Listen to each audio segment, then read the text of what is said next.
Bonjour à tous et bienvenue sous le soleil azuréen du Cannes Yachting Festival, salon incontournable qui sonne la rentrée nautique et célèbre cette année ses 40 ans. Au sommaire de ce JT, les insolites du salon cannois, le premier semi-rigide sur foil et une station de lavage inédite pour bateau.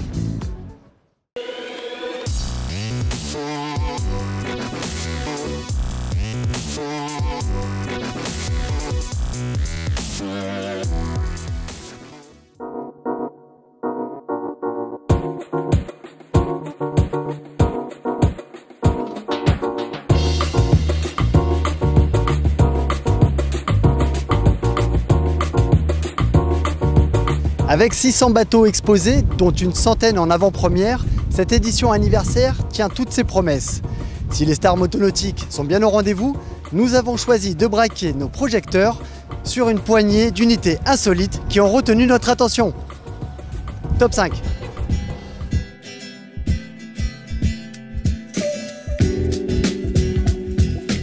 On débute avec le Canelli 39 Revolutio, une vedette open de 12 mètres qui nous vient d'Italie et capte les regards par son design audacieux, à l'image de son bulbe d'étrave et de ses pavois amputés au niveau du poste de barre. Ces aménagements extérieurs modulables en font un confortable dayboat, avec notamment 2 grands salons, tandis que l'habitacle offre jusqu'à 4 couchages en vue d'un programme de croisière. Transmissions par en base ou par pods IPS Volvo sont ici disponibles jusqu'à 2 fois 435 chevaux.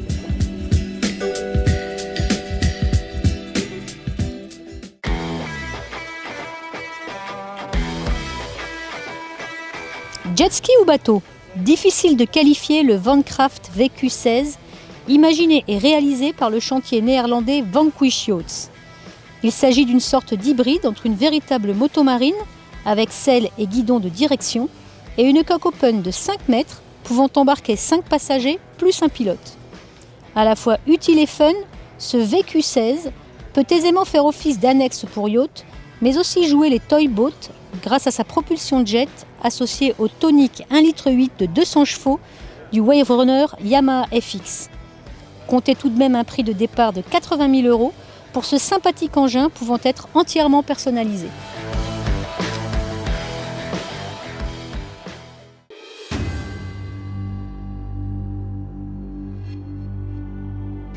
Pirelli voit grand, très grand. L'Italien célèbre 10 ans de partenariat avec le chantier Technorib en dévoilant à Cannes un maxi semi-rigide de presque 19 mètres et 16 tonnes, capable d'atteindre 45 nœuds en pointe grâce aux 2 blocs MAN de 800 chevaux qui sont couplés à des hélices de surface.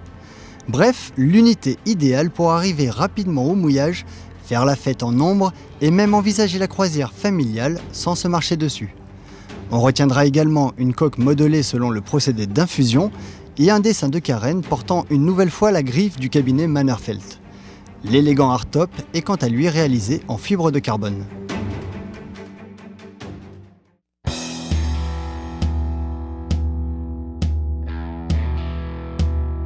Accrochez-vous! Première présentation européenne pour le missile flottant signé Predator Boats, assurément le bateau le plus rapide de la baie. Ce monocoque de 14 mètres, offshore amiral du chantier norvégien, embarque 2 V8 Mercury Racing de 9 litres et quelques 1350 chevaux, le tout associé à des embases M8 très affûtées. La vitesse de pointe pour cette configuration est annoncée à 115 nœuds. L'allure de croisière pour sa part est plus modestement située autour de 70 nœuds.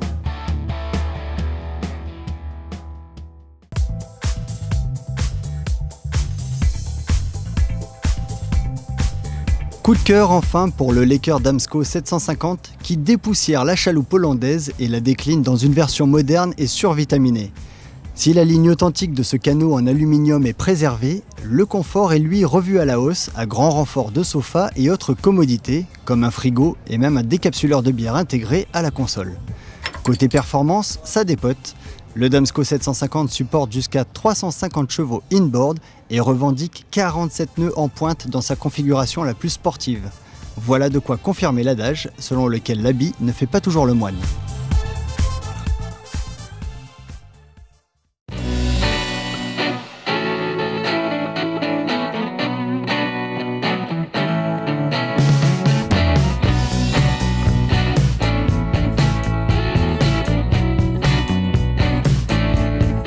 Faire voler un Zodiac à la surface de l'eau, pari réussi pour la société lorientaise Sea Air, conceptrice du premier semi-rigide à foil, le Flying Rib. Comment ça marche? Quel est l'intérêt? Élément de réponse avec Richard Forrest, cofondateur de la marque.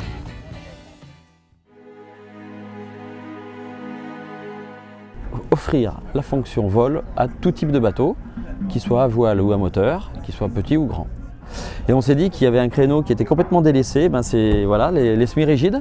Donc on a travaillé sur ce prototype de 5,50 m pour lui adjoindre un système qui devait lui permettre de voler, mais avec un cahier des charges qui était très précis, on ne devait rien modifier de tout ce qui a fait le succès des semi-rigides. C'est-à-dire qu'avec un semi-rigide, aujourd'hui, on peut beacher, on peut le mettre sur une remorque, on peut se mettre à couple avec d'autres bateaux, on peut aller à ponton. Et bien, notre système devait garantir ça. Alors pour l'utilisateur final, c'est super simple, puisqu'on appuie sur un bouton et le foil descend. C'est-à-dire que quand il est complètement remonté, il épouse la forme des flotteurs et donc après il descend dans l'eau tout seul. Donc on décolle à 15 nœuds et une fois qu'on est décollé, il y a un petit système qui est juste une assistance qui permet aux deux foils qui sont indépendamment asservis de modifier un tout petit peu leur incidence, donc on ne s'en rend pas compte et du coup le bateau vole de façon très plan au-dessus de l'eau. C'est vraiment très simple.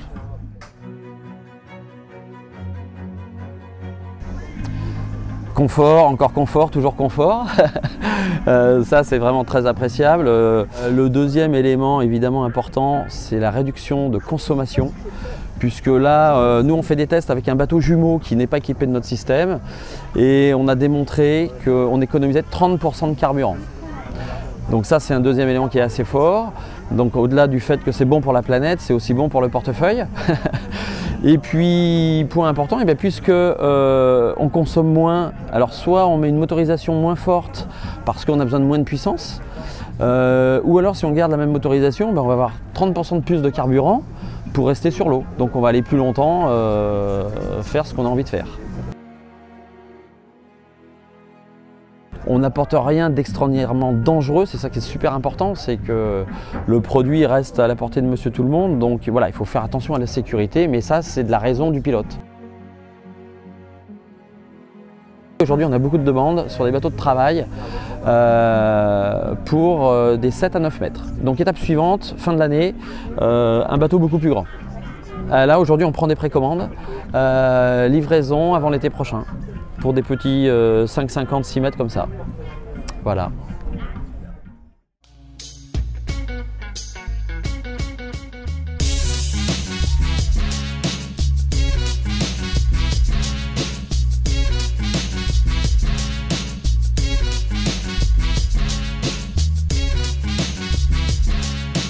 Baisse des performances et hausse de la consommation de carburant, l'incidence d'une carène sale est bien connue des plaisanciers.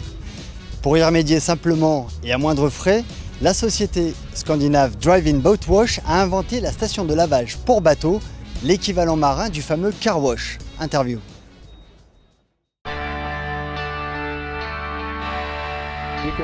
On peut l'assimiler à une station de lavage pour voiture, ici adaptée au bateau. C'est très facile, comme lorsque vous lavez votre voiture. L'installation flotte à la surface de l'eau, il suffit d'y amener le bateau. Les brosses vont alors s'ajuster automatiquement à la coque et nettoyer la carène en une quinzaine de minutes.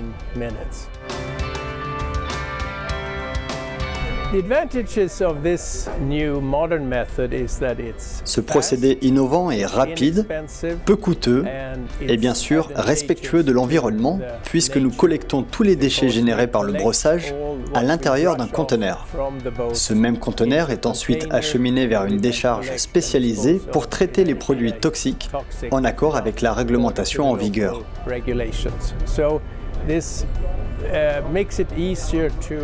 Notre station aide ainsi les plaisanciers à se passer d'anti-fouling puisqu'ils n'en ont plus besoin. De plus, c'est une opération onéreuse. En adoptant notre méthode, nos clients économisent de l'argent, de l'ordre de 30 à 50% de ce qu'ils payaient jusque-là.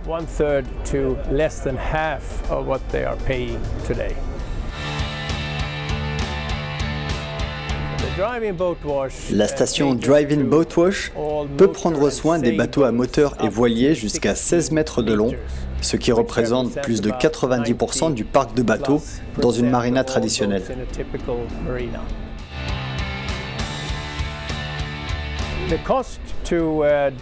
Le coût pour un plaisancier est de seulement une centaine d'euros par lavage. En considérant un nettoyage de coque régulier, disons tous les 2 mois, le coût annuel de l'entretien s'élève ici à 600 euros maximum.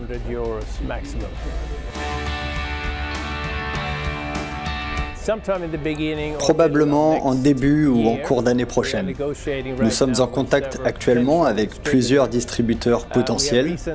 Nous sommes à ce jour présents dans 7 pays et destinations majeures, comme San Diego en Californie, mais aussi à Vancouver, en Norvège, en Arabie Saoudite, à Dubaï et quelques autres. Bien sûr, nous serions ravis de pouvoir ajouter la France à cette liste de pays et plaisanciers utilisateurs de notre système.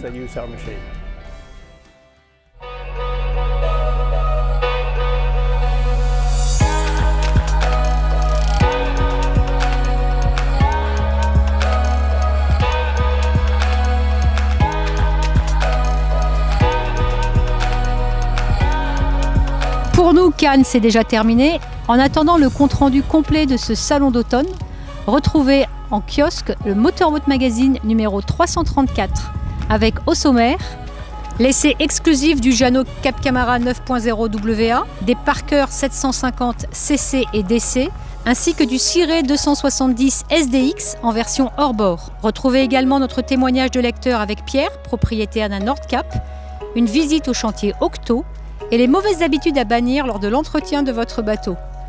Cap sur le Spitzberg enfin, pour une navigation extraordinaire au soleil de minuit.